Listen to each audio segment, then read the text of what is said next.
Do you want to leave behind a legacy that you can be proud of, something that your grandkids, great grandkids can all benefit from?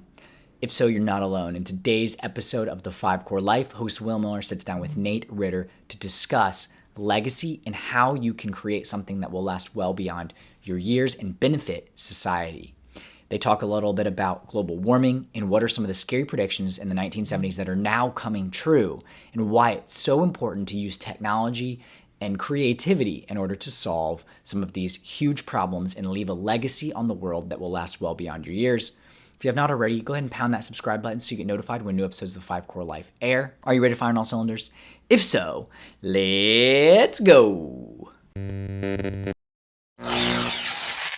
What's up, man? All good. Good to be here, finally. Yeah, good to have you on. Just talking about the world.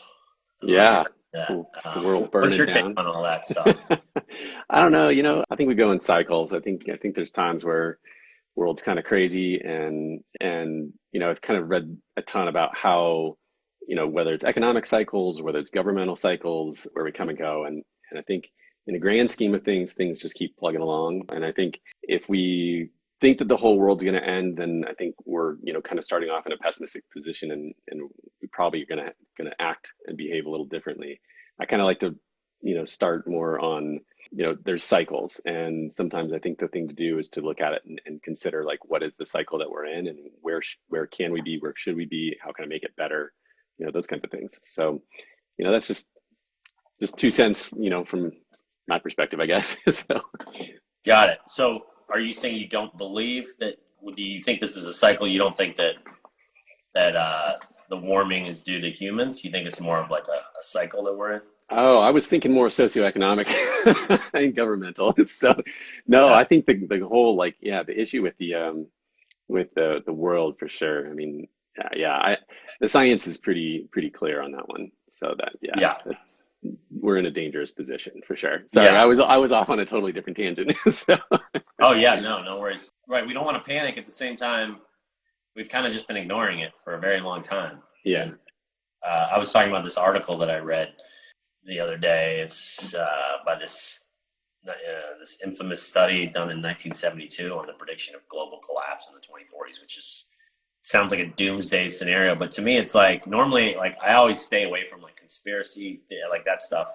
But I do definitely think that we're at a precipice where if we don't get our act together, like, immediately as a world, and work together, and I got 2 small sons, like, it's not going to be a pretty picture. And so basically this article is talking about all these predictions they were making are starting to kind of come true, in terms of like, well, this is going to happen and this is going to happen. At the time, everybody's like, these guys are crazy. They're doomsdayers, and they're just panicking everybody for no reason. And now, here we are, 50 years later, and it's like, oh wait, they were right. We should have started doing stuff.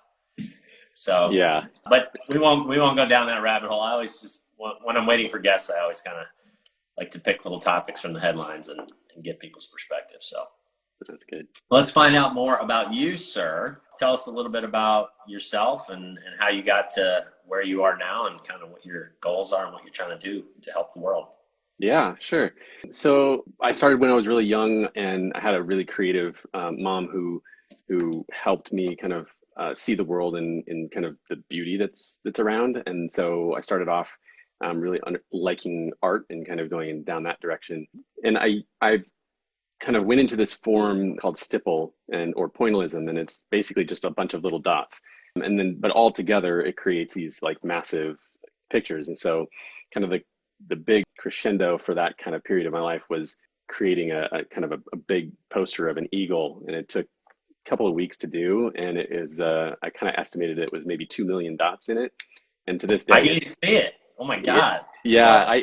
I saw it the other day, and I should have brought it back out and shown you. But yeah, it's pretty cool. So I loved that period in my life, and then that turned into kind of working with computers, and it seems like 2 sides to a totally different coin. But yeah, and so I started doing business, and I found a love for business and how business could actually help a lot of people. And so I got into microfinance, I got into entrepreneurship. I started my own companies. I helped other companies. I've consulted for Fortune 500s. So I've kind of done a bunch of different things. And so today I'm running a new company and enjoying that. So yeah. Nice. When it's all said and done, what is the legacy that you want to leave? What's the stamp you want to leave on this earth? Man, that I have been struggling with that question lately, to be honest. Like that is a really hard question. And I don't know to be completely honest, I really don't know what it is that I want to leave. I mean, I think with where I'm at today and what I can do today, I want to leverage all of the things that I have to be able to do better for other people. So to me, it's about others. I don't really know what it means for myself. I have 3 kids, 2 boys and a new baby girl, and there's a legacy there, right? So I want to teach them what value means. It's a tough question, and I think it's so subjective to everybody. So for me, I think there's 2 pieces to the puzzle. One is I have kids, and I want my legacy with them to be understanding what value is in the world and what they can contribute to it. And I think that solves a couple problems. One is I think if you understand what value is and what other people, because it's so subjective, your value might be different than mine. It likely is to some degree. And so if I understand what you value, then I'm going to be fine because I can provide something probably to you that you might pay me for. And so I'll be fine from an economic perspective. That's one piece of the puzzle. But the other is to understand with empathy. And so for me, I in terms of like helping my kids grow up, it's about helping them understand what other people value and that it's different from theirs, and that's okay. And I think that's a big piece of leaving a legacy with them is their mindset. And then leaving a legacy in terms of like other people. The only other thing I can think about is I would love to help people level up. I love mentoring other coders, for instance, or mentoring other entrepreneurs and seeing those people make their first dollar online or make it in a way that's systematic or do something to free up their time. I mean, dollars is such a bad proxy for time, what we really probably value, but it's something that helps. And for those people who don't have it, it is the one thing that they're focused on. So, all right. So thanks so much for tuning in. This was a short one. We had some technical difficulties with our guest, but glad you guys were here. Have a good 5-core day. That's it for the 5-Core Life. If you haven't already, go ahead and hit that like button on this video and pound that subscribe button so you get notified when new episodes drop.